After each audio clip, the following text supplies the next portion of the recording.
मित्रों नमस्कार। मैं हूं राकेश कुमार। आप देख रहे हैं मत अभिमत। मित्रों, लगातार एग्जिट पोल आ रहे हैं और वह एग्जिट पोल कहीं ना कहीं लोगों को भ्रमित कर रहा है। क्योंकि अब 5-6 ऐसे एग्जिट पोल हैं जो महागठबंधन को सरकार बनाते दिखा रहे हैं। वहीं कुछ ऐसे हैं, कुछ नहीं, लगभग 1 दर्जन एग्जिट पोल ऐसे हैं जो एनडीए को आगे दिखा रहा है। अब देखने वाली बात है कि इसमें किसका सही होता है, किसका गलत होता है। चूँकि एग्जिट पोल पर अब लोगों को बहुत विश्वास हो नहीं रहा है और दोनों में इतना अंतर है कि लोग भ्रमित हो जा रहे हैं। वैसी स्थिति में हमने एक छोटा सा प्रयास किया और सोचा कि बिहार में जो 36 मंत्री थे नीतीश सरकार में, उनकी क्या स्थिति है, इसको देखा जाए, इसको खंगाला जाए। और इसको लेकर हमने 2 दिन पूरा लगाया है और उसके बाद जो चीज़ें हैं वो मैं आपको बताना चाहता हूँ। देखिए, नीतीश सरकार के 36 मंत्री में से 28 चुनाव मैदान में हैं और इसमें से बीजेपी के 17 हैं और जदयू के 11 मंत्री हैं। 14 नंबर को चुनाव के नतीजे आएंगे, लेकिन सबके जेहन में एक ही सवाल है और वह यह गुणागणित लगाने में लगे हुए हैं कि आखिर कौन जीतेगा, कौन हारेगा। चूँकि शुरुआती दौर से ही यह चर्चा का विषय इसलिए हो गया कि दोनों डिप्टी सीएम को लेकर हो रहा था कि वो हार जाएंगे और तमाम तरह की बातें। तो चलिए यहीं से शुरू करते हैं। बिहार के डिप्टी सीएम और बीजेपी नेता सम्राट चौधरी मुंगेर के तारापुर से चुनाव लड़ रहे हैं। उनके सामने अरुण कुमार साह उनको टक्कर दे रहे हैं और तारापुर की राजनीति में ओबीसी, विशेषकर कुशवाहा समुदाय का दबदबा शुरू से रहा है। सम्राट चौधरी भी चूँकि इसी जाति से आते हैं तो उनके बारे में ये सोचा जा रहा था कि वो अच्छी स्थिति में होंगे, लेकिन अरुण कुमार उन्हें कड़ी टक्कर देने में लगे हुए हैं। तारापुर सीट पर 6 बार सम्राट चौधरी के पिताजी सुखनी चौधरी विधायक रहे हैं। सम्राट चौधरी को चूँकि वो गांव के ही हैं, वहीं के हैं, तो इसका फ़ायदा तो उन्हें मिल रहा है। कुशवाहा, वैश्य समाज, स्वर्ण समाज में उनकी अच्छी पैठ है और यह सभी एनडीए का वोट बैंक रहा है। हालांकि सम्राट चौधरी के बड़बोलेपन को लेकर वहाँ के लोग में नाराज़गी भी नज़र आती है। उससे उलट आरजेडी के अरुण कुमार की छवि एक बहुत ही नेक व्यक्ति की है और मुस्लिम और यादव वोट बैंक उनके साथ खड़ा दिखाई दे रहा है। ऐसे में लगता है कि टक्कर कांटे की होगी। यहाँ भी कौन जीतेगा, कौन हारेगा, यह कहना बड़ा मुश्किल है। सीधे जो यह कह दिया जा रहा है कि सम्राट चौधरी हार जाएंगे, तो मैं इस बात से इत्तेफाक नहीं रखता हूँ। अब आइए दूसरे डिप्टी सीएम की बात करते हैं, विजय कुमार सिन्हा की। इनको भी बताया जा रहा है कि यह मुश्किल में है। तो बात तो सही है कि बिल्कुल वो मुश्किल में है, क्योंकि लखीसराय से वो चुनाव लड़ रहे हैं। मुकाबला कांग्रेस के अमरेश कुमार अनीस से उनकी है, जो मिठाई वाला के बेटा है। चुनाव के शुरुआती दौर में विजय कुमार सिन्हा को बहुत आगे दिखाया जा रहा था, लेकिन फिलहाल दोनों में कड़ी टक्कर दिख रही है। आपने देखा होगा चुनाव के दौरान विजय कुमार सिन्हा के साथ वहाँ के लोगों ने कुछ अभद्रता भी की थी। उनकी गाड़ी पर जूते, चप्पल और गोबर तक फेंके गए थे। विजय सिन्हा का प्लस पॉइंट यह है कि वो आरएसएस के बैकग्राउंड से रहे हैं और ज़मीनी जो पकड़ है वो उनका बेहतर माना जाता है। लखीसराय ऐसे भी बीजेपी का गढ़ रहा है और विजय सिन्हा 2010 से लगातार चुनाव लड़ रहे हैं। उनका बयान भी आया है कि एनडीए सरकार फिर आ रही है। अगर सरकार आएगी तो इन गुंडों की छाती पर बुलडोजर चलेगा। मतलब एक तरह से कहें कि योगी के स्टाइल में वो बयान देते हैं, लेकिन कांग्रेस के कैंडिडेट अमरेश कुमार से 2020 में उनकी टक्कर थी। मतलब उस समय भी अमरेश कुमार अनित से ही इनकी टक्कर थी। हालांकि अमरेश हारने के बाद भी अपने क्षेत्र में पूरी तरह एक्टिव रहे हैं और महागठबंधन खासकर आरजेडी का जो कोर वोटर बैंक है वो उनके साथ है।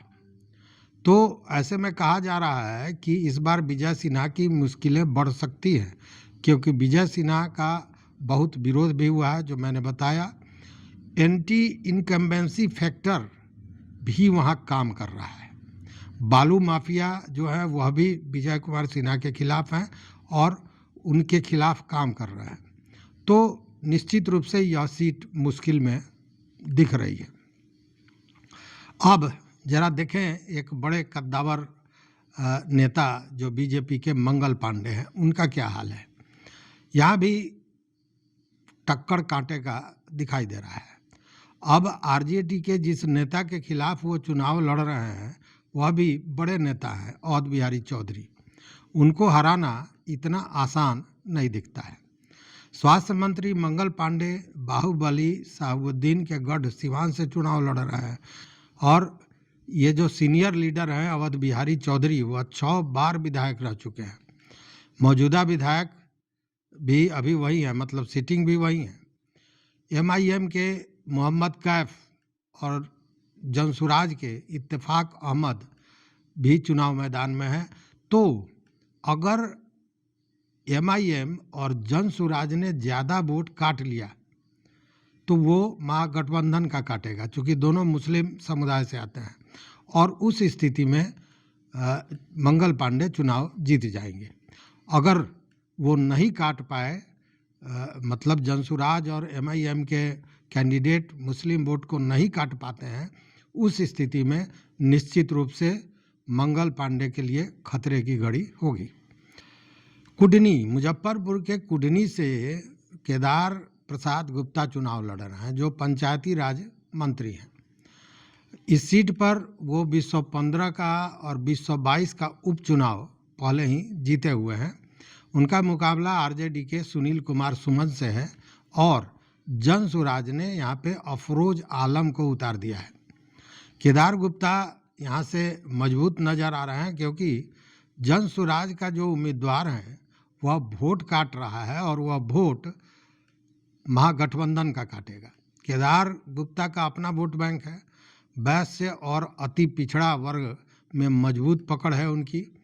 दूसरी बात कि मुखिया से मंत्री तक का उन्होंने सफ़र तय किया है, इसलिए ज़मीनी राजनीति को भी वो बेहतर समझते हैं। तो इस स्थिति में लगता है कि वह सीट केदार गुप्ता का सुरक्षित माना जा सकता है। दूसरी ओर अब जरा देखते हैं भोरे में शिक्षा मंत्री सुनील कुमार चुनाव लड़ रहे हैं। पिछली बार वह बहुत कम वोट के अंतर से जीते थे, लगभग 400 के लगभग वोट उनको ज़्यादा मिला था। वो जेडीयू के नेता हैं, दूसरी बात कि आईपीएस अधिकारी रहे हैं, अभी शिक्षा मंत्री हैं और उनका मुकाबला सीपीआईएम के धनंजय कुमार से है। जनसुराज ने जहां प्रीति किन्नर को टिकट दिया है, जो लगातार चर्चा में रही हैं। आपको निश्चित रूप से आप जानते होंगे कि 2020 में सुनील कुमार सिर्फ 464 वोटों से ही जीते थे। सुनील कुमार हालांकि पॉलिटिकल फैमिली से हैं, आईपीएस अफसर तो हैं ही, पॉलिटिकल फैमिली का बैकग्राउंड रहा है, इस वजह से उनका प्रभाव है। भोरे में अनुसूचित जाति और ब्राह्मणों को जोड़ लें तो लगभग 25% से ज़्यादा वोट है और कुशवाहा वोटर की संख्या भी अच्छी खासी है। ये सभी एनडीए के कोर वोटर माने जाते हैं वहीं भाकपा माले ने अपने उम्मीदवार जितेंद्र पासवान की गिरफ्तारी के बाद आखिरी वक्त में धनंजय कुमार को चुनाव में उतारा और सबसे बड़ी बात है कि वह क्षेत्र के लिए बहुत जाने पहचाने चेहरे नहीं हैं। उतनी मजबूरी से चुनाव लड़ पाएंगे यह कहना बड़ा मुश्किल है और इसका सीधा फायदा सुनील कुमार को मिलेगा। मतलब कि जो मार्जिन 400 का था वह इस बार बढ़ सकता है, मतलब उनकी सीट सुरक्षित मानी जा रही है। अब पश्चिमी चंपारण में भी मंत्री जो पशुपालन मंत्री हैं रेणु देवी, वो बेतिया से चुनाव लड़ रही हैं और उनका मुकाबला कांग्रेस के बसी अहमद और निर्दलीय रोहित सिकारिया और जन सुराज के अनिल कुमार सिंह से है। मतलब यहाँ आमने सामने की लड़ाई नहीं है और निश्चित रूप से मुकाबला बड़ा दिलचस्प होगा। रेणु देवी फिलहाल आगे नजर आ रही हैं, लेकिन इस सीट पर ब्राह्मण, बनिया, भूमिहार और राजपूत वोटर निर्णायक की भूमिका में नजर आ रहा है। ये एनडीए के वोट बैंक है। रेणु देवी डिप्टी सीएम और मंत्री रह चुकी हैं, संगठन पर उनकी मजबूत पकड़ बताई जाती है। लेकिन निर्दलीय कैंडिडेट रोहित सिकारिया यहाँ दूसरे नंबर पर दिखाई दे रहे हैं। मतलब कि लड़ाई आरजेडी से शिफ्ट होकर निर्दलीय उम्मीदवार रोहित सिकारिया से हो गई है और ऐसे में लगता है कि इसका फायदा रेणु देवी को मिलेगा, मतलब कि वो सीट निकाल सकती है। प्रेम कुमार, गया टाउन से प्रेम कुमार की सीट फंसी हुई नजर आ रही है। प्रेम कुमार 9वीं बार चुनाव लड़ रहे हैं और काफ़ी लोकप्रिय हैं।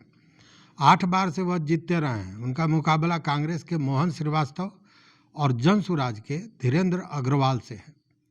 प्रेम कुमार कुम्हार कम्युनिटी से आते हैं। कुम्हार वोट उन्हें मिलता है, स्वाभाविक भी है। साथ में बीजेपी का कोर वोट बैंक भी उनके साथ है। लेकिन इस बार कैंडिडेट मोहन श्रीवास्तव चुनाव में चुनौती देते नजर आ रहे हैं और खबर यह है कि इस बार अगर कायस्थ वोटर्स उसका खुलकर साथ दे दिए, मतलब कि अगर कायस्थ वोटर्स जो मोहन श्रीवास्तव हैं उनके साथ चले गए, गोलबंद हो गए, तो उस स्थिति में प्रेम कुमार को हार का मुंह देखना पड़ेगा। चूँकि यहाँ पे जो कायस्थ वोटर्स की संख्या है वो सबसे ज़्यादा है, 60,000 के लगभग है और यह 60,000 शुरू से एनडीए का कोर वोट रहा है। लेकिन इस बार चूँकि जातीय समीकरण के तहत मोहन श्रीवास्तव को कांग्रेस ने खड़ा किया है, तो उस स्थिति में मंत्री जी बिछड़ सकते हैं। अब पूर्वी चंपारण का एक विधानसभा है हरसिद्धि, जहाँ से कृष्णनंदन पासवान जो गन्ना उद्योग मंत्री हैं वो चुनाव मैदान में हैं। महागठबंधन से आरजेडी के राजेंद्र कुमार राम जो 2015 में विधायक रह चुके हैं, वह भी चुनाव मैदान में है और जन सुराज से अवधेश राम चुनाव लड़ रहे हैं। लेकिन यहाँ तीनों की लड़ाई में कृष्णनंदन पासवान आगे दिख रहे हैं। उनके खिलाफ एंटी इनकम्बेंसी भी कम है। पूर्वी चंपारण ऐसे भी एनडीए का गढ़ माना जाता है। और दूसरे नंबर पर जो आरजेडी के नेता हैं, जो उम्मीदवार हैं, राजेंद्र राम, वह जैसा मैंने बताया 2015 में विधायक रह चुके थे। लेकिन उस समय जो उन्होंने काम किया उससे बहुत संतुष्टि क्षेत्र की जनता को नहीं रही है। राजेंद्र कुमार राम और अवधेश राम जो जनसुराज के हैं, दोनों ही अनुसूचित जाति से आते हैं और इसका लाभ मिल रहा है कृष्णनंदन पासवान को और संभवतः उनकी सीट सुरक्षित नजर आती है। अब जरा झंझारपुर की बात कर लें। मधुबनी के झंझारपुर से नीतीश मिश्रा चुनाव लड़ रहे हैं, जो 4 बार विधायक रह चुके हैं। आप जानते हैं कि जगन्नाथ मिश्र के पुत्र हैं और इस सीट पर जगन्नाथ मिश्र 1972 से 1990 तक चुनाव जीतते रहे हैं। नीतीश मिश्रा के सामने सीपीआई के रामनारायण यादव हैं। फिलहाल नीतीश कुमार आगे दिखाई दे रहे हैं। नीतीश जी के पिताजी जगन्नाथ मिश्र बिहार के सीएम रहे हैं। उनका वोट बैंक है, एक राजनीतिक इतिहास है। लेकिन उनके सामने जो खड़े हैं रामनारायण यादव, यह नीतीश मिश्रा से 41,788 वोटों से पिछली बार हारे थे। तो अंतर इतना बड़ा है कि इसको पाटना जरा मुश्किल लगता है। हालांकि जन सुराज यहाँ कड़ा टक्कर दे रहा है और वह संघर्ष को त्रिकोणात्मक बनाने की कोशिश करता हुआ दिख रहा है। लेकिन कितना वोट ले पाएगा एनडीए का, यह देखने वाली बात होगी। लेकिन चूंकि गैप इतना बड़ा रहा है कि उस गैप को भर पाना मुश्किल है, और वैसी स्थिति में नीतीश मिश्रा जीत सकते हैं इस सीट को। सुपौल के छातापुर से नीरज कुमार बबलू चुनाव लड़ रहे हैं, जो बाहुबली हैं और लोक स्वास्थ्य अभियंत्रण विभाग के मंत्री रहे। लगातार 3 बार चुनाव जीतते रहे हैं। उनका मुकाबला आरजेडी के विपिन कुमार सिंह से है। तो नीरज कुमार इसलिए आगे भी दिखाई दे रहे हैं कि पिछली बार लगभग 20,000 से ज़्यादा मार्जिन से वो चुनाव जीते थे। उनका अपना वोट बैंक है। सुरसर नदी से पीने का पानी के लिए जो प्लांट लगा नल जल योजना के तहत, उसके चलते क्षेत्र में उनकी बहुत अच्छी पकड़ हो गई, लोकप्रिय हुए। और दूसरे नंबर पर विपिन कुमार सिंह हैं, लेकिन ये मुकाबले में नज़र नहीं आ रहे हैं। मुझे लगता है कि यहाँ पर भी मंत्री की जीत तय मानी जा सकती है। लेसी सिंह धमदाहा से, और उनका मुकाबला पार्टी के ही बागी नेता आरजेडी उम्मीदवार संतोष कुशवाहा के साथ है। संतोष कुशवाहा पहले जेडीयू के सांसद हुआ करते थे, लेकिन पिछली बार हार गए और इस बार वो आरजेडी में चले गए। चुनाव यहाँ भी दिलचस्प हो गया है, चूँकि लेसी सिंह खाद्य एवं उपभोक्ता संरक्षण विभाग में मंत्री हैं, लगातार 3 बार से चुनाव जीत रही हैं।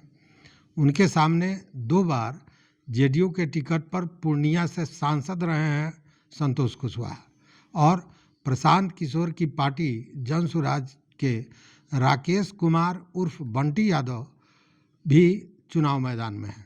फिलहाल इस सीट पर कांटे की टक्कर दिख रही है, लेकिन जनसुराज यहाँ भी खेल संतोष कुशवाहा का बिगाड़ता हुआ नजर आ रहा है, और इसका सीधा फायदा लेसी सिंह को मिल रहा है।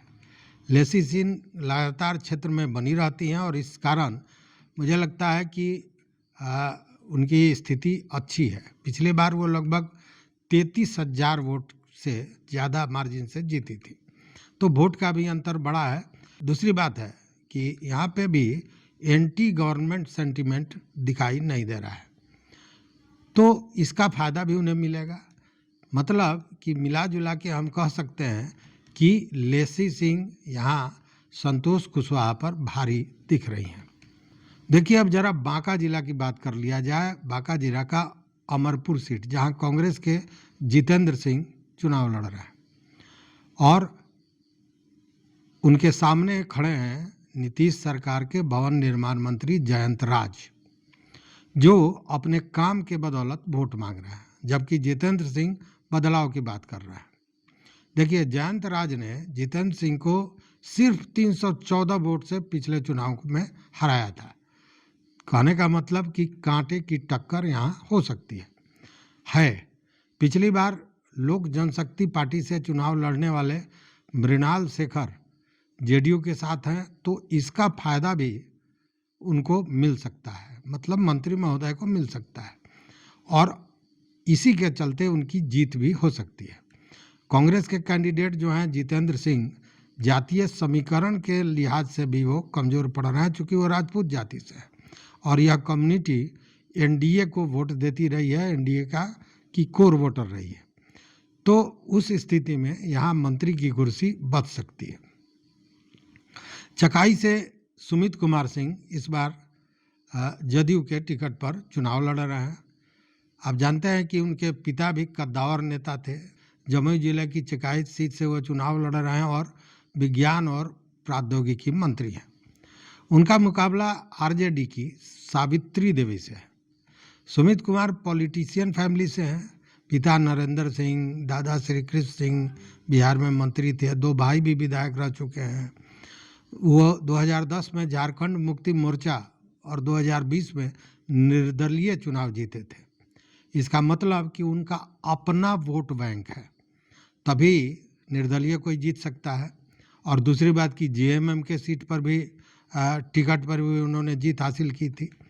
तो ऐसी स्थिति में सावित्री देवी के पास आरजेडी का वोट बैंक है, लेकिन वह कमजोर नजर आ रही है, इसलिए यहाँ भी यह सीट सुरक्षित है।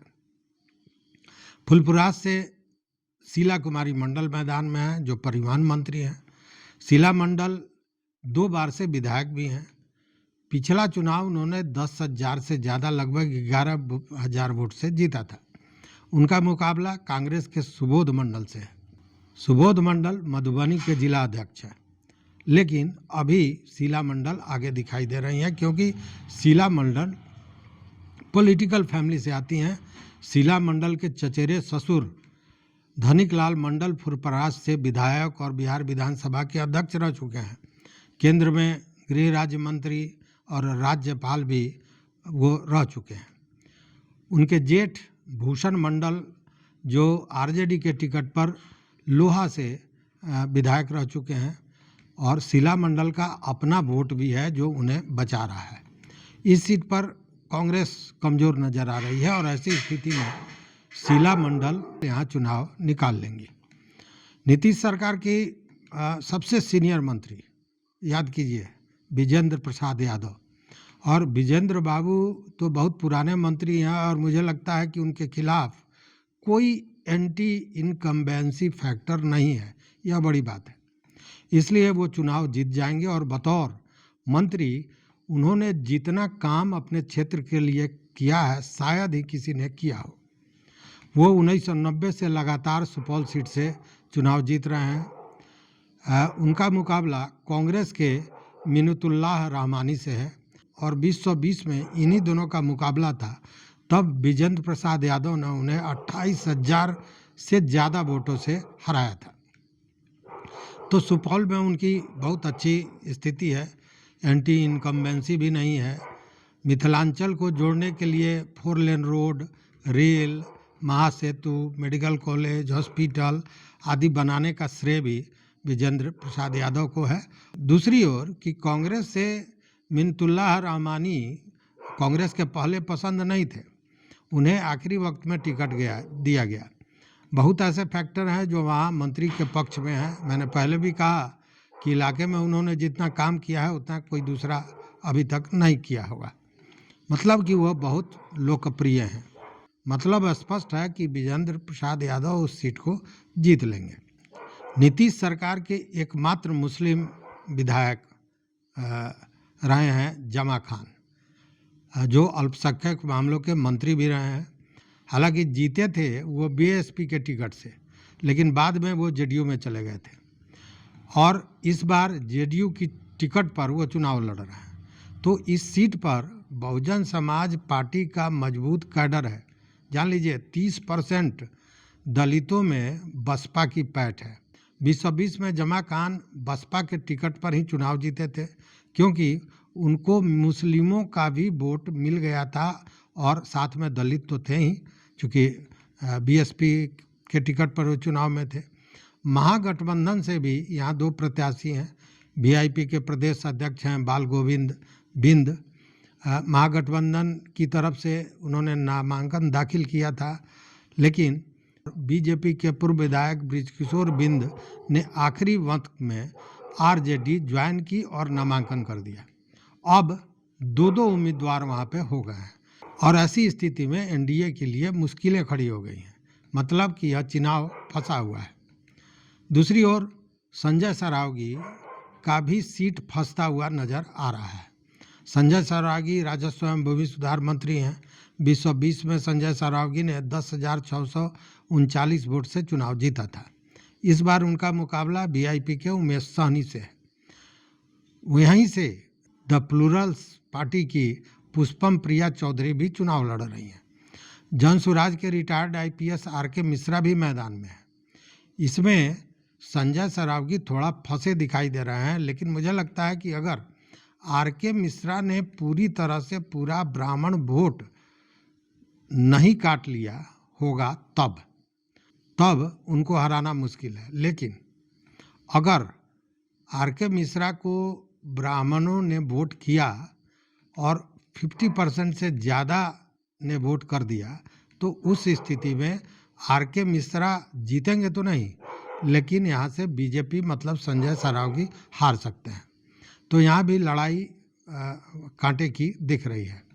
अब जरा देखिए जीवेश कुमार जो नगर विकास और आवास मंत्री हैं, जाले सीट से चुनाव लड़ रहे हैं।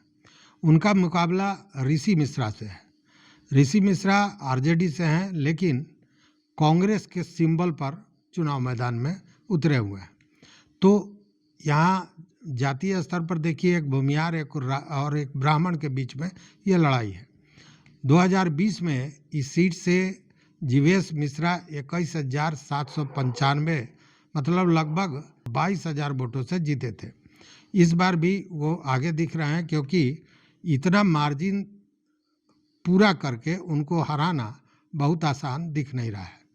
दूसरी ओर ऋषि मिश्रा का कांग्रेस के अंदर में जो विरोध हो रहा है, चूँकि वो हैं राजद के और कांग्रेस के टिकट पर आए हैं, तो उसका फायदा भी जीवेश मिश्रा को मिलता हुआ दिखाई दे रहा है, चूँकि कांग्रेस यहाँ भीतरघात कांग्रेस में दिख रहा है। यह सीट जो है वो जीवेश कुमार मिश्रा का निकला हुआ सीट है, साफ उसमें जीत उनकी दिख रही है। मुजफ्फरपुर के साहिबगंज सीट की बात अगर करें तो यहाँ से बीजेपी के राजू सिंह का मुकाबला आरजेडी के पृथ्वीनाथ राय से है। मौजूदा पर्यटन मंत्री हैं राजू सिंह। 2020 में साहिबगंज से 15,000 वोटों से जीते थे। तब वो वीआईपी के टिकट पर चुनाव लड़े थे और 2022 में वो भाजपा में शामिल हो गए थे। फिलहाल इस सीट पर राजू सिंह चुनाव लड़ रहे हैं। मुस्लिम और भूमियार वोटर यहाँ सबसे ज़्यादा है। राजू सिंह राजपूत कम्युनिटी से आते हैं। इसके अलावा वैश्य और निषाद भी हैं जो एनडीए के वोटर माने जाते हैं।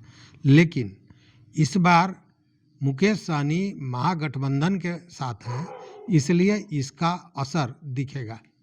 वीआईपी के टिकट से लड़े थे पिछली बार राजू सिंह और लगभग उनको 81,000 वोट मिला था। ये वोट भी उनकी तरफ से शिफ्ट हो सकता है, मतलब उनके पाले में नहीं जा सकता है। तो यहाँ भी मामला टक्कर का है। चुनाव के नतीजे क्या होंगे यह नहीं कहा जा सकता है। विजय कुमार मंडल जो आपदा प्रबंधन मंत्री हैं, वो सिक्की से चुनाव लड़ रहे हैं। यहाँ उनके सामने बीजेपी के हरि नारायण है और 2020 में यह सीट विजय कुमार मंडल ने 13,000 वोट से जीती थी। यहाँ अभी वर्तमान में कांटे की टक्कर है, चूँकि अलग अलग पार्टियों से 5 बार विधायक रह चुके विजय कुमार बीजेपी के टिकट पर तीसरी बार चुनाव मैदान में उतरे हैं। उनकी जीत को जन स्वराज हालांकि आसान बना रहा है, क्योंकि जन स्वराज इस लड़ाई को त्रिकोणात्मक बनाने के चक्कर में है। तो जन स्वराज के वजह से ही अगर जीत होगी तो यह जीतेंगे। दूसरी ओर बीजेपी के नीतीश कुमार यानी कृष्ण कुमार मंडल कुर्मी समाज से आते हैं और इनको कुर्मी के नेता के रूप में बीजेपी आगे बढ़ाना चाहती है। इंफॉर्मेशन मिनिस्टर हैं और छपरा की अमन सीट से चुनाव लड़ रहे हैं। इनका मुकाबला आरजेडी के सुनील राय से है। 2020 के चुनाव में दोनों आमने सामने थे। तब कृष्ण कुमार मंटू सिर्फ 3681 वोट से जीते थे। इस बार वह आगे दिखाई दे रहे हैं और यह सारण लोकसभा सीट में आता है और यहाँ पे नीतीश कुमार और मोदी के पक्ष में जनता दिख रही थी। मतलब कि अति पिछड़े वोटरों की वजह से यहाँ वो चुनाव जीत सकते हैं। हालांकि राजीव प्रताप रूढ़ी यहाँ के सांसद हैं, वो भी बीजेपी से हैं और कृष्ण कुमार को मदद कर रहे हैं, मतलब कि यह सीट निकल सकती है। नितिन नवीन जो पटना के बांकीपुर से चुनाव लड़ रहे हैं, उनको किसी तरह की चुनौती नहीं है। नितिन नवीन फिर से चुनाव जीत रहे हैं। उनका मुकाबला आरजेडी के रेखा गुप्ता से है और नितिन नवीन ने पिछला चुनाव लगभग 4,000 वोटों से जीता था। उन्होंने शत्रुघ्न सिन्हा के पुत्र लौ सिन्हा को हराया था। इस बार भी नितिन आगे दिखाई दे रहे हैं और लगातार चुनाव जीत रहे हैं। एंटी इनकम्बेंसी फैक्टर इनके साथ भी नज़र नहीं आता है। कायस्थ, सवर्ण और अति पिछड़ा जो वोटर वर्ग है उनमें उनकी अच्छी पैठ है। आरजेडी कैंडिडेट जो रेखा गुप्ता हैं, पहले वो बीजेपी थी, फिर कांग्रेस में गई और अब आरजेडी में आई हैं, इसलिए बहुत भरोसेमंद जनता उनको नहीं मानती है। और आरजेडी के लोकल लीडर भी इसका विरोध कर रहे हैं, चूँकि वो पैराशूट से उतरे हुए कैंडिडेट हैं, तो ज़्यादा कुछ नहीं कर पाएंगे और यहाँ जनसुराज का भी ज़्यादा प्रभाव दिखाई नहीं दे रहा है। सूचना जनसंपर्क मंत्री हैं महेश्वर हजारी, जो समस्तीपुर के कल्याणपुर से चुनाव लड़ रहे हैं। उनके सामने भाकपा माले के रंजीत राम हैं। महेश्वर हजारी पिछला चुनाव 10,000 वोटों से लगभग जीते थे और इस बार वो आगे दिख रहे हैं। 16% शेड्यूल्ड कास्ट के वोटर इनके साथ हैं। नीतीश सरकार में समाज कल्याण विभाग के मंत्री जो मदन साहनी हैं, दरभंगा जिले के बहादुरपुर सीट से चुनाव लड़ रहे हैं। इनका मुकाबला लालू यादव के करीबी बहादुरपुर के विधायक रहे आरजेडी के भोला यादव से, जिनको लालू का हनुमान भी कहा जाता है। अब मदन साहनी का पिछला चुनाव मात्र 2629 वोटों से निकला था। इस बार यहाँ कड़ा मुकाबला है और यहाँ साहनी जी चुनाव हार भी सकते हैं। सोनबरसा से रत्नेश सदा हैं और नालंदा से श्रवण कुमार फिर से मैदान में उतरे हैं। सहरसा जिले की सोनबरसा सीट से रत्नेश सदा 2010 से विधायक हैं। इस बार उनके सामने कांग्रेस के सरिता पासवान हैं। 2020 के चुनाव में रत्नेश सदा 13,000 वोटों से जीते थे। इस बार कांटे की टक्कर है। और दूसरी ओर ग्रामीण विकास संसदीय कार्य मंत्री श्रवण कुमार 1995 से नालंदा सीट से विधायक हैं। नीतीश कुमार के करीबी माने जाते हैं और पिछली बार 16,000 वोट से वो चुनाव जीते थे। इस बार उनका मुकाबला कांग्रेस के कौशलेंद्र कुमार उर्फ छोटे मुखिया से है। उसके बावजूद इस बार वो मुश्किल में दिखाई दे रहे हैं और यहाँ भी लड़ाई कांटे की दिख रही है।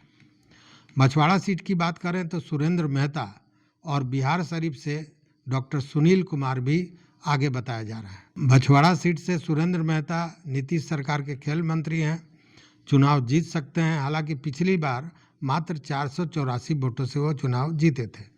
इस बार क्या होगा यह कहना बड़ा मुश्किल है, लेकिन इस बार उनका मुकाबला सीपीआई के अवधेश राय और कांग्रेस के शिव प्रकाश गरीबदास से है। तो कांग्रेस और सीपीआई यहाँ आपस में टकरा रही है और इसका फायदा उनको मिल सकता है। लेकिन मछवाड़ा से जनसुराज का जो उम्मीदवार है वह एनडीए का खेल बिगाड़ सकता है। यहाँ जनसुराज लड़ाई को दिलचस्प बनाने में लगा हुआ है। पर्यावरण मंत्री हैं डॉक्टर सुनील कुमार। बिहार शरीफ से वो चुनाव लड़ रहे हैं। 2005 से लगातार जीतते रहे हैं। इस बार उनका मुकाबला कांग्रेस के उमैर खान से है। सुनील कुमार पिछला चुनाव 15,000 वोट से जीते थे। इस बार भी लगता है कि अंततः वो चुनाव निकाल लेंगे, चूँकि एंटी इनकम्बेंसी फैक्टर जो है उनके खिलाफ दिखाई नहीं देता। बहुत मधुर बोलते हैं, धीरे धीरे बोलते हैं और उनको बड़ा समझदार नेता माना जाता है, इसलिए भी उनकी लोकप्रियता है। तो इस तरह ये जो बिहार सरकार के मंत्री, नीतीश सरकार के मंत्री रहे हैं, जो 28 मंत्री मैदान में हैं, उनकी यही स्थिति है। कई मंत्री इस बार चुनाव हार रहे हैं, जबकि बहुत से लोग जीत रहे हैं। कुछ लोग जो चुनावी वहाँ का समीकरण है उसके चलते जीत रहे हैं। मतलब जो दूसरे दल के जनसुराज या अन्य जो निर्दलीय खड़े हैं उनके वोट काटने से जीत रहे हैं। मतलब मिला जुला के स्थिति बहुत अच्छी दिख नहीं रही है। तो आज 12 तारीख हो गया, 14 को तो सारी चीज़ें सामने आ जाएंगी और तब आप बताइएगा कि हमारी समीक्षा कितनी सही रही, कितनी गलत रही। तो मित्रों, देखते रहिए मत अभिमत। अगर चैनल पर नए हो तो सब्सक्राइब कीजिए, लाइक कीजिए, दोस्तों के साथ शेयर कीजिए और अपना विचार जरूर दीजिए। बहुत बहुत धन्यवाद, कोटिशा आभार।